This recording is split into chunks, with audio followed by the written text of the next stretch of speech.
सुरुचि सुवास सरस अनुरागा, सुरुचि सुवास अमिय मूरी में चूरन चारू, अमिय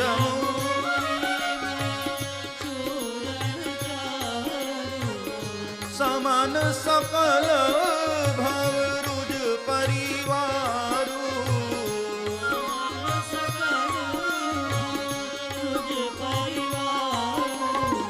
बंदहु गुरु पद पदुम परागा, बंदहु गुरु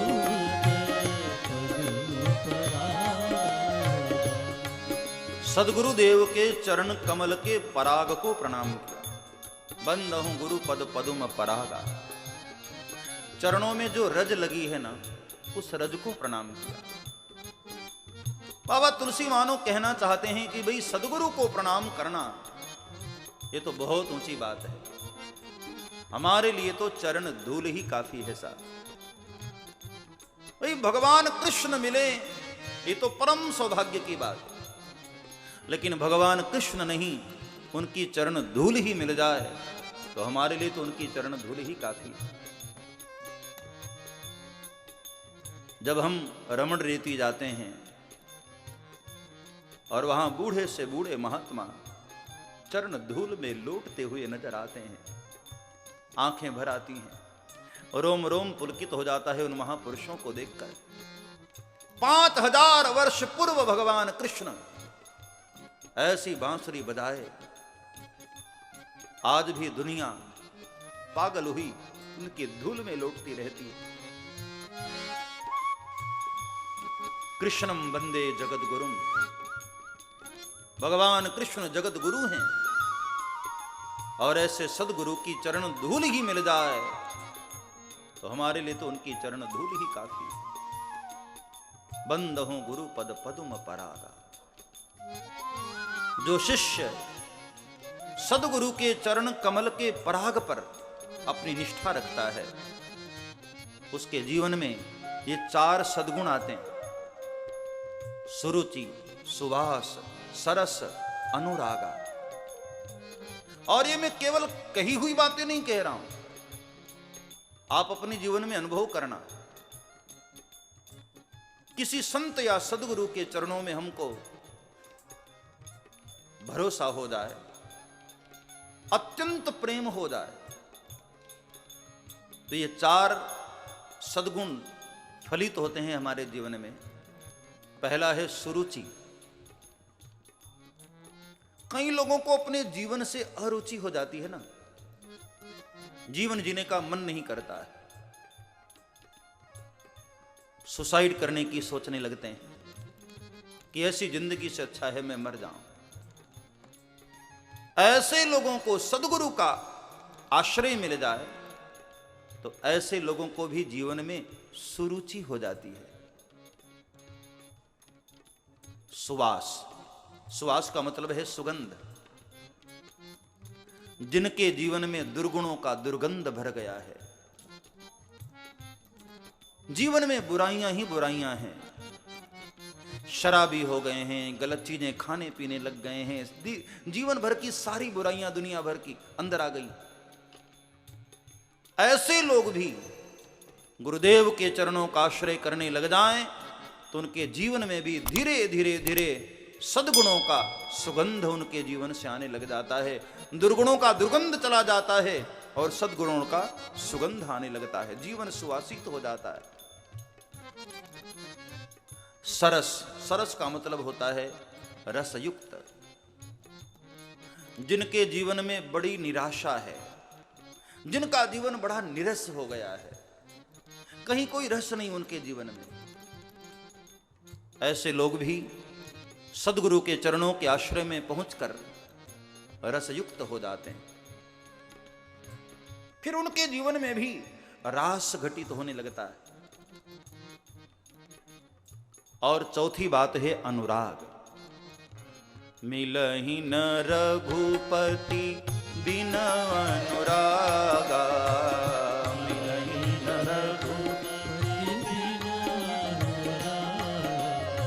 सदगुरु के चरणों में बैठकर हमें वो तत्व प्राप्त होता है जिससे सीधे गोविंद का दर्शन हो जाए, साक्षात राम जी का दर्शन हो जाए। मिलहि न रघुपति बिन अनुरागा, मिलहि न रघुपति बिन अनुरागा। बगैर अनुराग के परमात्मा नहीं मिलते, बगैर प्रेम के प्रभु नहीं मिलते। आप लाख योग कर लो, तप कर लो, ध्यान कर लो, लेकिन मन में प्रेम नहीं है ना, तो गोविंद नहीं मिलने वाले। हमारे गोविंद, हमारे प्रभु राम तो प्रेम से रिझ जाते हैं साहब। भाई उस वक्त ब्रजवासियों के पास क्या था? नंद बाबा केवल गैया ही तो चराते थे। मनसुखा, मधुमंगल, श्रीदामा, इन ग्वालों के पास क्या था? कृष्ण को देने के लिए केवल और केवल प्रेम ही तो था। और ऐसा प्रेम दिया, कहते हैं ब्रजवासी कि आज भी गोविंद ब्रज को भूल नहीं पाए। 5000 वर्ष बीत जाने के बाद भी निधिवन में जाकर महसूस करो, कन्हैया आज भी यहां ब्रज में रास करता है, नित्य गोविंद यहां निवास करता है। प्रेम ही तो था। हाँ, गोपियों ने कहा कि गोविंद हम तो गांव की ग्वालिनियां हैं, हमें वेद नहीं आते, हमें शास्त्र नहीं आते, लेकिन एक बात हम भली भांति जानती हैं कि शरीर के तमाम रिश्ते हो सकते हैं, कोई पति होगा, कोई पिता होगा, कोई पुत्र होगा, कोई माता होगी, लेकिन आत्मा का पति केवल और केवल परमात्मा होता है। और हम शरीर को लेकर नहीं, अपनी आत्मा को लेकर आपके साथ हैं गोविंद। परमात्मा को केवल प्रेम प्रिय है। राम ही केवल प्रेम प्यारा, गाओ।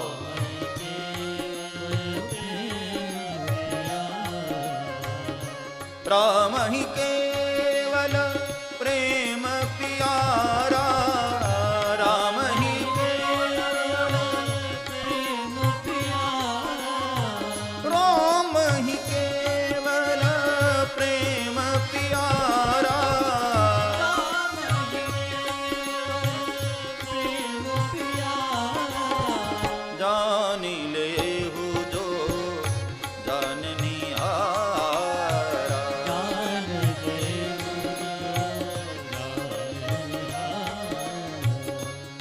राम जय राम, जय जय राम, गाओ। श्री राम जय राम, जय जय राम।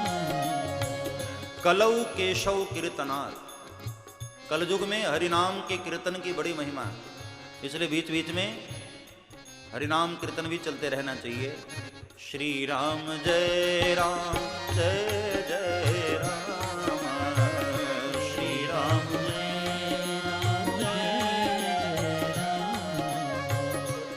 भगवान बगैर प्रेम के नहीं मिलते हैं, बगैर अनुराग के नहीं मिलते हैं। और वह अनुराग प्राप्त होता है सदगुरु की कृपा से। सुरुचि सुवास सरस अनुराग, ऐसे महान सदगुरु को बाबा तुलसी ने प्रणाम किया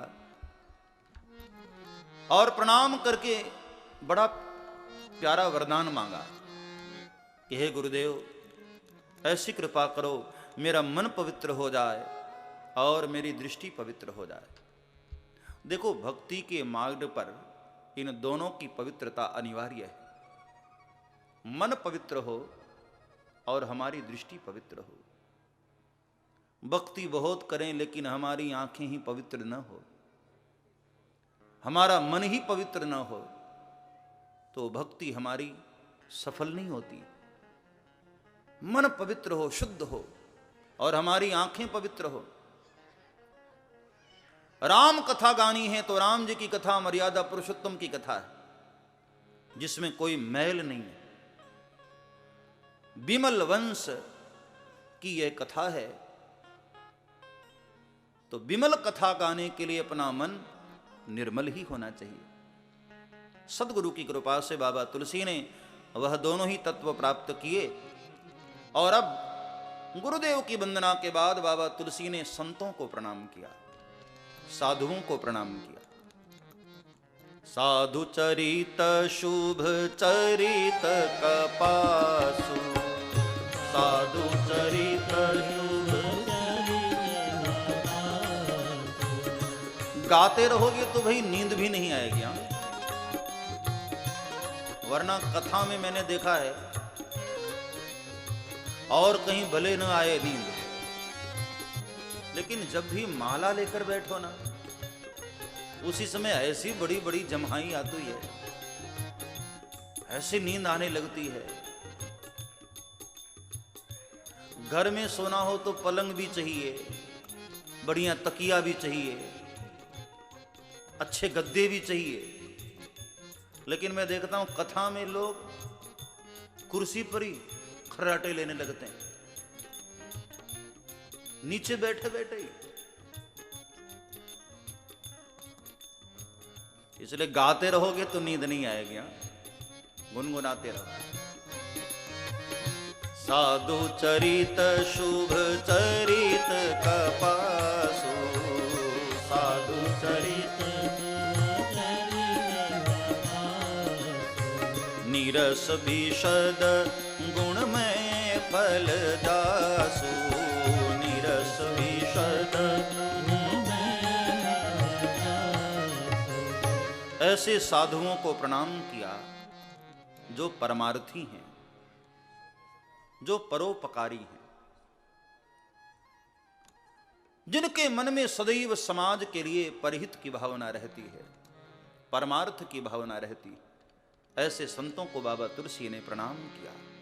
धन्य है ऐसे महापुरुष, जो सही दुख पर छिद्र दुरावा, वंदनीय जहि जग जस पावा। कष्ट उठाते हुए भी जो दूसरों के लिए परमार्थ करते रहते हैं। अब ये देखो, हमारे मौनी बाबा जी इतना बड़ा आश्रम बनाए, उसमें अपने लिए उन्होंने थोड़ी बनाया। आश्रमों से कल्याण समाज का ही होता है। आश्रम वो है जहां सभी को आश्रय मिलता है, जहां सभी को आदर मिलता है, जहां सभी को अन्न मिलता है, वही तो आश्रम है। आश्रम से केवल एक महात्मा का कल्याण नहीं होता है, पूरे समाज का कल्याण होता है। ये पंचभौतिक शरीर है, एक दिन नहीं भी रहेगा, लेकिन ये आश्रम सदा सदा समाज का कल्याण करता रहेगा। ऐसे परमार्थी महापुरुषों को बाबा तुलसी ने रामचरितमानस में प्रणाम किया है। कष्ट उठाते हुए भी जो परमार्थ करते हैं, परहित करते हैं, जो सही दुख पर छिद्र दुरावा। जैसे कपास कितना कुछ सहन करता है, खेतों में होता है, धूप सहन करता है, ठंड बर्दाश्त करता है, पवन के थपेड़ों को भी कई बार वो सहन करता है। और फिर किसान पौधे से रुई को अलग कर देता है, रुई से बीज को भी अलग कर दिया जाता है, रुई के एक एक रेशे को भी अलग कर दिया जाता है, और फिर सूत बनता है, ताना बाना बुना जाता है, और आगे चल करके उसी सूत से वस्त्र तैयार होता है। और वस्त्र बन जाने के बाद भी तो देखो, दर्जी कैंचुओं से काटता रहता है, सुई से उसको बेधता रहता है, उसके पूरे शरीर को, फिर भी कपास सहन करता है। और इतना सहते हुए भी हमारे आपके शरीर के छिद्रों को ढकने का कार्य करता है। ये कपड़ा क्या, कपास ही तो है ना, मूल में है तो कपास। आगे चल करके जब कपड़ा बन जाता है, तब भी हमारे आपके शरीर के छिद्रों को ढकता है। उसी मनुष्य के, जिस मनुष्य ने उसके ऊपर अपकार किया, उन्हीं मनुष्यों को शरीर के छिद्रों को ढकने का कार्य करता है। समाज में संत महापुरुष भी तो यही करते हैं। संतों को लोग कितना आक्षेप करते रहते हैं, कितना बदनाम करते, कितनी गालियां देते रहते हैं लोग, हाँ? लेकिन फिर भी संत समाज के लिए परोपकार करते रहते हैं, परहित करते रहते हैं। भाई जिसने घर बार छोड़ दिया, परिवार छोड़ दिया, दुनियादारी छोड़ दी, क्या जरूरत है उसको सहन करने की? जंगल में किसी वृक्ष के नीचे बैठकर किसी पर्वत कंदरा में आत्मकल्याण ही करना है तो कहीं भी कर ले, क्यों समाज में घूमते हैं? मन में परहित की भावना होती है, जन कल्याण की भावना होती है। और जन कल्याण करते करते कई बार साधुओं को कितना सहन करना पड़ता है, कितना बर्दाश्त करना पड़ता है। लोग गालियां भी देते हैं, अपमान भी कर देते हैं, अपशब्द भी बोलते रहते हैं, व्यंग बोलते रहते हैं, साधु सहन करते रहते हैं। एक नदी के तीर पर एक महात्मा शाम का वक्त बैठे संध्या वंदन कर रहे थे। बारिश का मौसम था। अचानक नजर पड़ी कि पानी में एक बड़ा जहरीला बिच्छू बहता जा रहा है। महात्मा को दया आई। महात्मा ने सोचा इस बेचारे को बचाना चाहिए, तो हाथ बढ़ा दिया कि हाथ से बिच्छू को पकड़ के बाहर कर दूं। लेकिन बिच्छू का तो स्वभाव है, उसको कोई भी छुए डंक मार देता है। महात्मा के हाथ में बिच्छू ने डंक मार दिया। भयंकर पीड़ा हुई और पीड़ा के कारण हाथ से वो बिच्छू पुनः छूट गया और छूटा तो पानी में फिर से तड़पने लगा, बहने लगा। उसको तड़पते देखकर महात्मा अपना दर्द भूल गए। फिर से हाथ बढ़ा दिया, कोई बात नहीं, आ जाओ मेरे हाथ पर। और फिर से आया और बिच्छू पुनः डंक मार दिया। बार बार महात्मा हाथ बढ़ाते रहे और बार बार वो बिच्छू डंक पर डंक मारता रहा। तब एक किनारे खड़े हुए भक्त ने कहा कि बाबा, जब ये दुष्ट अपना स्वभाव नहीं छोड़ रहा है तो मरने दो उसको, क्या जरूरत पड़ी है आपको? महात्मा ने कहा, मेरे बेटे, तुझ में और मुझ में यही तो फर्क है। जब ये दुष्ट होकर भी अपना स्वभाव नहीं छोड़ रहा है तो मैं साधु होकर अपना स्वभाव कैसे छोड़ दूं? इसका काम है डंक मारना और मेरा काम है डूबते हुए को बचाना। मैं कैसे छोड़ दूं? यही साधु लोग संसार में वंदनीय होते हैं साहब। फिर वो कैसे भी कपड़े पहनो, भगवे कपड़े में हो, सफेद कपड़े में हो, पीले कपड़े में हो, दिगंबर हो, या तो भले ही वो किसी पैंट में क्यों ना हो, जिनके हृदय में ऐसी भावना है वो साधु रूप हैं। और ऐसे साधुओं को बाबा तुलसी ने प्रणाम किया है, ऐसे महापुरुषों को प्रणाम किया है। कई बार पैंट पहनने वाला भी भीतर से साधु होता है। क्या अच्छी भावना होती है उनकी। जो परोपकारी हैं, परमार्थी हैं, जो जन जन की भावना का आदर करते हैं, जो पराई पीड़ा को समझते हैं, दूसरे के दर्द को अपना दर्द मान लेते हैं, ऐसे महापुरुष संसार में वंदनीय हैं। साधु केवल वो ही नहीं कि बड़ी जटा हो, लंबा तिलक हो, ये जरूरी नहीं। साधु की कोई अपनी यूनिफॉर्म नहीं होती। साधु की कोई वेशभूषा नहीं होती। वो तो उनकी मस्ती है, कपड़े पहने न पहने वो तो उनकी अपनी अदा है। बाकी साधु की कोई यूनिफॉर्म नहीं होती। कभी कपड़े मिले कभी न भी मिले। हाँ, हमारे देश के एक बड़े प्यारे संत जो अभी अभी नहीं रहे हम लोगों के बीच में, तरुण सागर जी महाराज, जैन धर्म के महात्मा थे, दिगंबर रहते थे, बड़ा प्यारा बोलते थे। एक बार किसी पत्रकार भाई ने उनको पूछा, बाबा आपका एड्रेस क्या है, कहां रहते हैं आप? उन्होंने बड़ा प्यारा उत्तर दिया था कि महोदय, जब मेरे पास ड्रेस ही नहीं तो मेरा एड्रेस कहां से होगा? कपड़े ही नहीं पहनता, ड्रेस ही नहीं है हमारी। साधु की कोई यूनिफॉर्म नहीं होती। ऐसे महापुरुष वंदनीय होते हैं। हमारे गुजरात में कोई एक बड़े प्यारे संत हुए, दान महाराज, सौराष्ट्र के तरफ बड़े सिद्ध महात्मा हुए।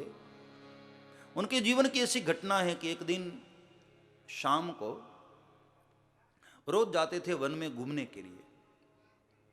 तो एक दिन शाम को घूमकर वन से लौट रहे थे तो नजर पड़ी एक वृक्ष के नीचे एक कोई महिला बैठी हुई रो रही है, फूट फूट कर रो रही। महात्मा की नजर पड़ी और महात्मा उसके पास गए और जाकर पूछा, बेटी क्या बात, तू जंगल में अकेली रो रही है, तेरे माँ बाप कहां हैं? तो कहते हैं वो बहन और ज्यादा रोने लग गई, बाबा अब मेरा कोई घर नहीं, मेरे कोई माता पिता नहीं, मुझे ऐसी बीमारी हो गई है, डॉक्टर ने कह दिया है घर में रहेगी तो दूसरों को भी फैलेगी, ऐसी संक्रामक बीमारी हो गई है, मेरे सिर में छोटे छोटे कीड़े हो गए हैं बाबा, अब तो मेरे सामने एक ही उपाय है, जल्दी से मेरी मृत्यु हो जाए, मैं मर जाऊं, ये पीड़ा मुझसे बर्दाश्त नहीं होता। महात्मा ने कहा, बेटी इसका कोई इलाज नहीं है?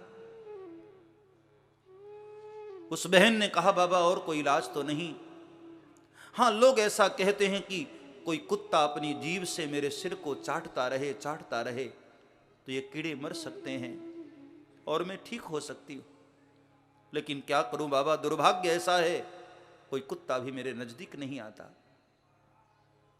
और उस बहन की पीड़ा को सुनकर दान महाराज बड़े दुखी हुए और कहा कि बेटी कुत्ता तेरे सिर को चाटे तो तेरा रोग दूर हो जाएगा। हां बाबा।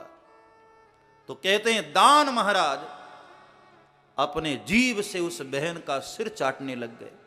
उस बहन ने कहा, बाबा क्या कर रहे हैं, आपको भी बीमारी हो जाएगी।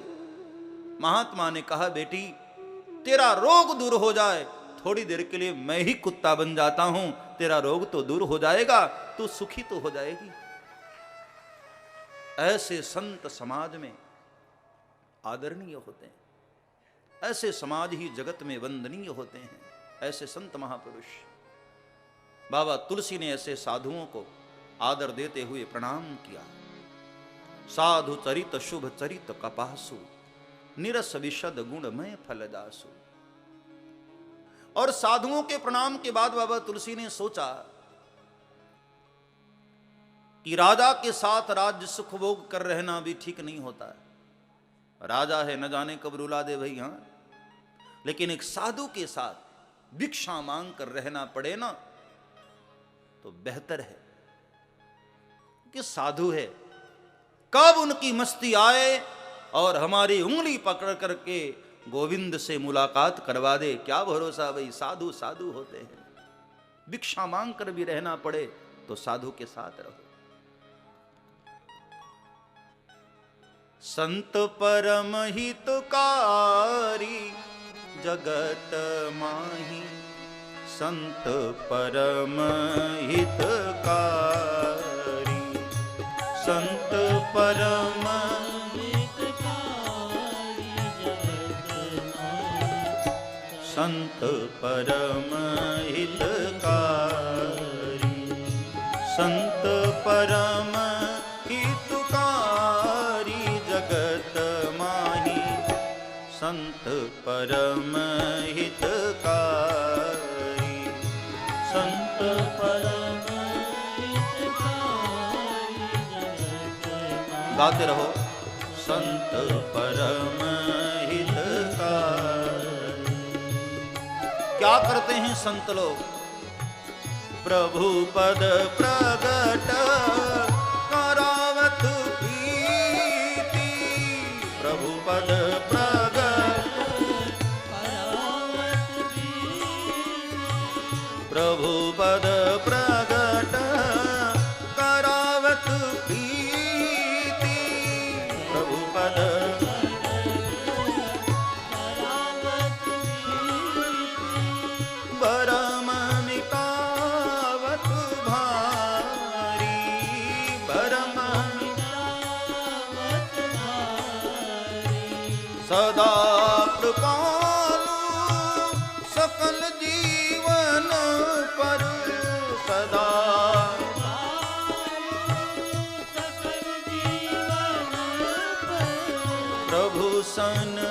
सब दुख हारी जगत माही, संत परम हितकारी, संत परम हितकारी जगत माही, संत परम हितकारी, संत परम हितकारी, संत परम हितकारी, संत परम हितकारी।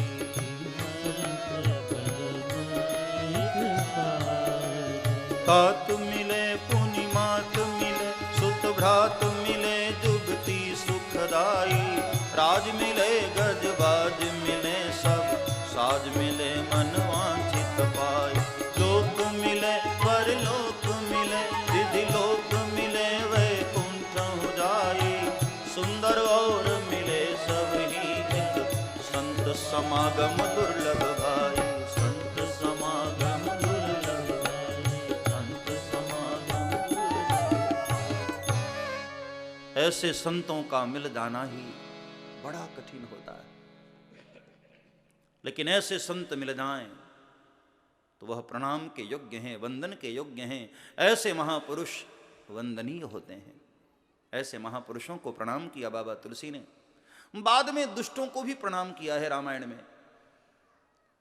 सोचा कि भाई साधु हैं, उनको प्रणाम करो न करो क्या फर्क पड़ता है, महात्मा लोग थोड़ी बुरा मानते। लेकिन आज समाज ऐसा है ना कि दुष्टों को तो डर के मारे भी राम राम करना ही पड़ता है, न करो तो न जाने क्या हमारा अहित कर दे। इसलिए बाबा तुलसी ने दुष्टों को भी प्रणाम किया है। बंदौ खल जस शेष सरोषा, हम लोग भी प्रणाम कर लेना ताकि 9 दिन उनकी भी तो कृपा बनी रहे भाई। हाँ, बंदौ खल जस शेष सरोषा, सहस बदन पर नहीं पर दोषा। जो हमारी निंदा करते रहते हैं, बुराई करते रहते हैं, हजारों मुख से बुराई करते हैं, ऐसे दुष्ट जनों को भी प्रणाम किया।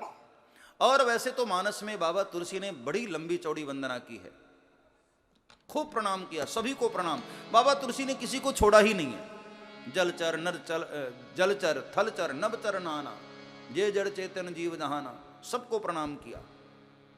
आओ हम लोग भी एक ही चौपाई में सभी को प्रणाम करते हैं। बाकी ऐसे यदि हम सबको एक एक करके प्रणाम करेंगे तो 9 दिन प्रणाम में निकल जाएगा। एक ही चौपाई में सभी को प्रणाम। सिया राम में सब जग जानी, सिया राम में सब जग जानी। गाओ सब लोग। सिया राम में सब जग जानी, सिया राम में सब जग जानी। करहूँ प्रणाम जोरी जुग पानी, प्रणाम जोरी जुग पानी। श्री राम जय राम जय जय राम, श्री राम जय राम जय जय राम। श्री राम जय राम जय जय राम, श्री राम जय राम जय राम। संसार की सभी माताओं को सीता रूप मानकर, सभी पुरुषों को राम रूप मानकर बाबा तुलसी कहते हैं मैं सभी को एक साथ प्रणाम करता हूं, वंदन करता हूं। एक तरफ से हर किसी को प्रणाम किया और सभी को प्रणाम करने के बाद फिर से शिव जी को प्रणाम और किया। एक बार शिव जी को और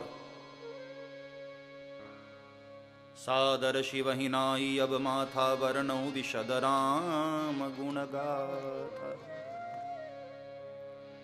अब शिव जी को प्रणाम करने के बाद बाबा तुलसी ने उस तिथि की घोषणा की जिस तिथि में रामचरितमानस लिखना शुरू किया।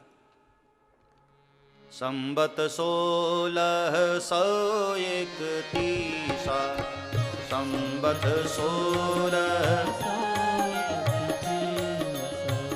करहूं कथा हरि पद दर्शिसा।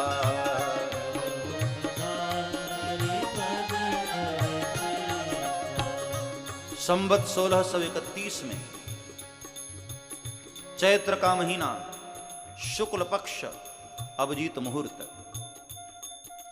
देखो चैत्र का महीना सन के हिसाब से जोड़ो तो 1574 में, जैसे आज 2023 है ऐसे पीछे 1574 में चैत्र का महीना, शुक्ल पक्ष, अभिजीत मुहूर्त, नवमी तिथि थी, मंगलवार था और दोपहर 12 बजे उसी अयोध्या में राम जन्मभूमि पर राम जन्मोत्सव मनाया गया। महात्माओं के द्वारा भगवान के प्रागट्य का उत्सव मनाया। बाबा तुलसी भी वहां थे, दर्शन किया उसी जन्मभूमि का जहां आज हमारे माननीय मोदी साहब ने राम मंदिर की निर्माण की शिलान्यास की। और आने वाले कुछ समय के पश्चात हम लोग वहां भव्य भगवान राम के मंदिर का भी दर्शन कर पाएंगे। उसी भूमि से बाबा तुलसी ने रामचरितमानस का भी आरंभ किया। 2 वर्ष लगे इस ग्रंथ को लिखने में। राम जन्म के दिन आरंभ किया था और राम विवाह के दिन यह ग्रंथ पूरा हुआ। तो अब बाबा तुलसी ने इसका नामकरण भी किया। वैसे तो लोग एक ही शब्द में रामायण कह देते हैं, हम लोग भी अपनी बोलचाल की भाषा में कहते हैं ना भाई रामायण।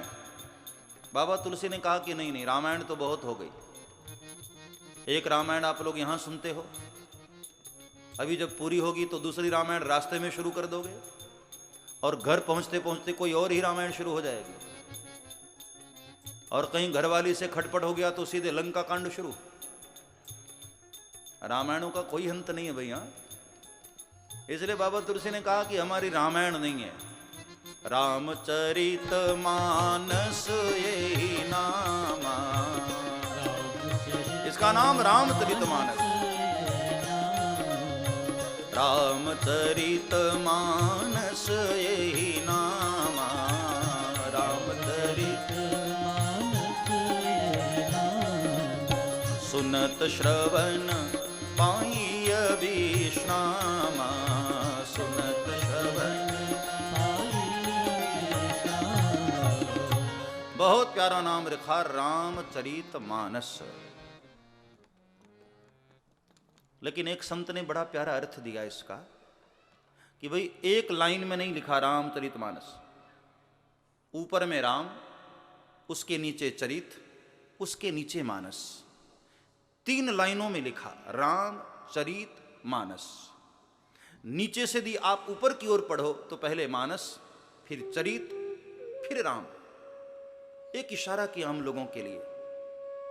जिसे राम दर्शन करना हो उसे 2 सीढ़ी पर चढ़नी चाहिए, 2 कार्य करना चाहिए। मानस ये पहली सीढ़ी। राम दर्शन करना हो तो पहली शर्त है अपने मन को निर्मल कर दो। मन में जो दूषित भावनाएं हैं, मन के जो विचार विकार हैं, कपट, छल, छिद्र, ये जो मैल है, इनको निकाल दो। निर्मल मन हो गया तो तीसरी सीढ़ी पर प्रभु अपने आप प्राप्त हो जाएंगे तुम्हें। मन निर्मल होगा तो चरित्र भी निर्मल होगा, और मन निर्मल हुआ, चरित्र निर्मल हुआ तो फिर राम जी को ढूंढना नहीं पड़ेगा, राम जी स्वयं तुम्हें ही ढूंढ लेंगे। साहब अपने मन को निर्मल बनाओ। बड़ा प्यारा अर्थ दिया, मानस, चरित, फिर राम। कबीर साहब कहते हैं ना, जब से मन निर्मल भया जैसे गंगानी, पाछे पाछे हरि फिरे कहत कबीर कबीर। जब से मन निर्मल भया जैसे गंगा नीर, गंगा जल की तरह अपने मन को पवित्र कर लो, राम जी का दर्शन हो जाएगा। राम जी को पाने की शर्त ही यही है, निर्मल मन जन सो मोहि पावा।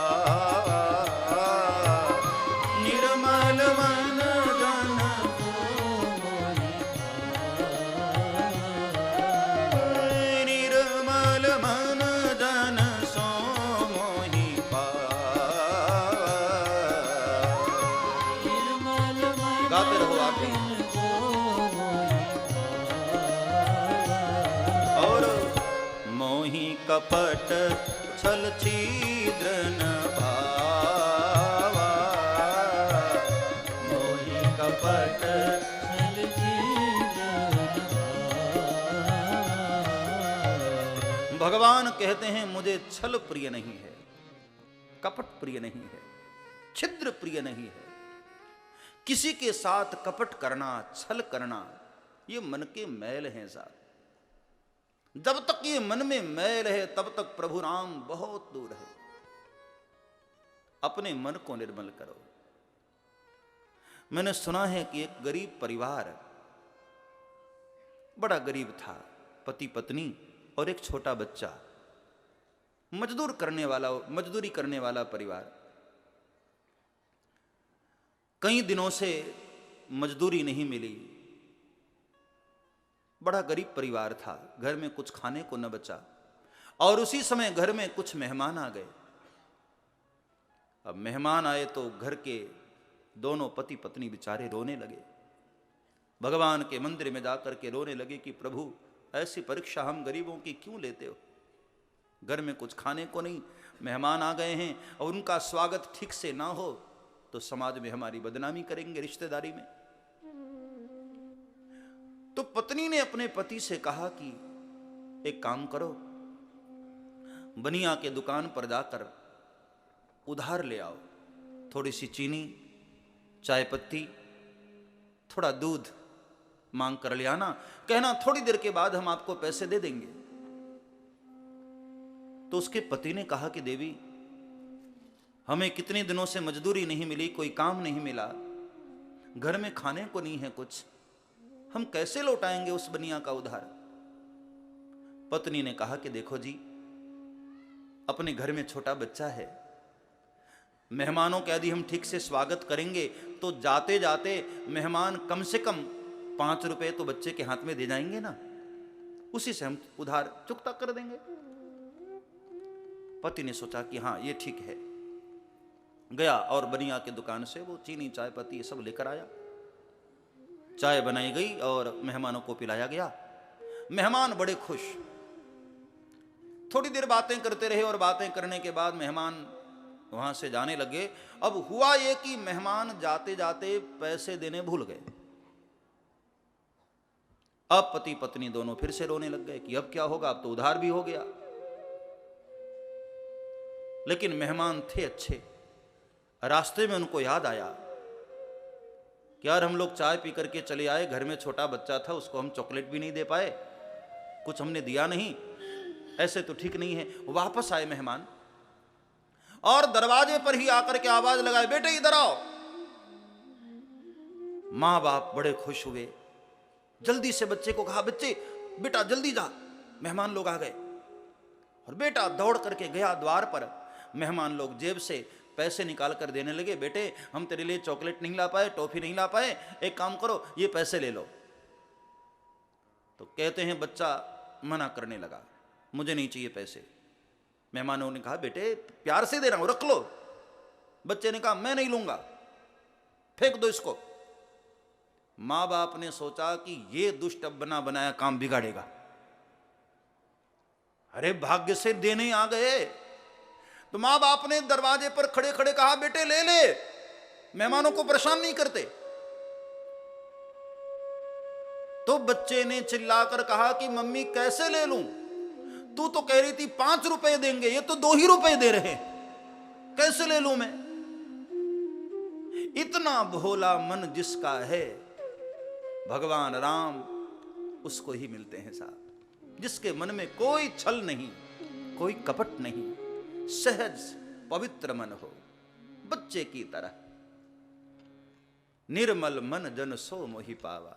भगवान कहते हैं मुझे पाने के लिए कुछ करने की आवश्यकता नहीं, अपने मन को पवित्र कर दो। ये जैसे जैसे हम बड़े होने लगते हैं ना, हमारे मन में तमाम बुराइयां आनी शुरू हो जाती हैं। जी में जी वही माया लपटानी, भूमि परत भा ढाबर पानी। बारिश की बूंदें जब ऊपर से आ रही होती हैं तो बड़ी निर्मल होती हैं, लेकिन जैसे ही धरती का संसर्ग होता है, जैसे जैसे नजदीक आती हैं दूषित होती चली जाती। ऐसे ही जीव मां के गर्भ से जब जन्म लेता है बड़ा पवित्र होता है, श्रीमद् भागवत में तो 7वें महीने से जीव को ऋषि रूप मान लिया गया। गर्भ में रह करके भगवान की बड़ी प्यारी स्तुति करता है, लेकिन वो तो जैसे बाहर आता है और धीरे धीरे बड़ा होता है ना, ये माया उसको पकड़ती जाती। यही तो साधना है। मन के तरंग मार लो बस हो गया भजन। साधन में कोई पहलवानी थोड़ी करनी पड़ती है साधना में। हाँ, यही तो साधना है। अपने मन की निर्मलता को प्राप्त कर लो, अपने मन को निर्मल कर लो। तो बड़ा प्यारा नामकरण किया बाबा तुलसी ने, रामचरित मानस, मानस चरित राम।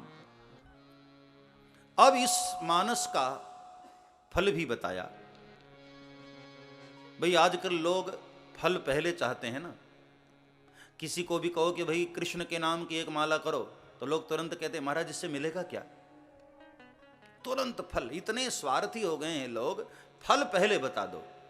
बाबा तुलसी ने कहा ठीक है चलो भाई फल भी सुन लो, कि राम कथा सुनोगे तो फल क्या मिलेगा।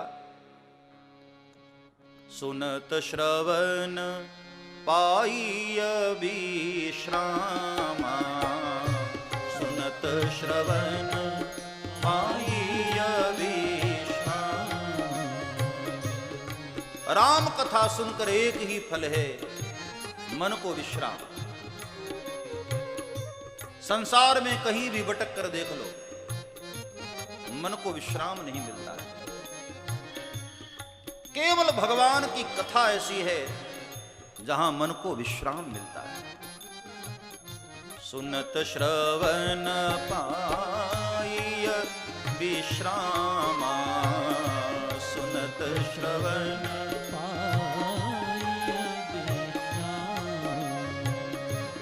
अपने मन को विश्राम देना चाहते हो तो राम कथा में आओ, भगवान की कथा में आओ। एतस्माद् परम किंचित मनः शुद्धि न विद्यते। ये मन को शुद्ध भी करता है, पवित्र भी करता है और मन को सुकून देता है, विश्राम देता है। अब ये तो आप भी महसूस करते होंगे, हाँ, कथा में आकर कितना मन को शांति मिलती है।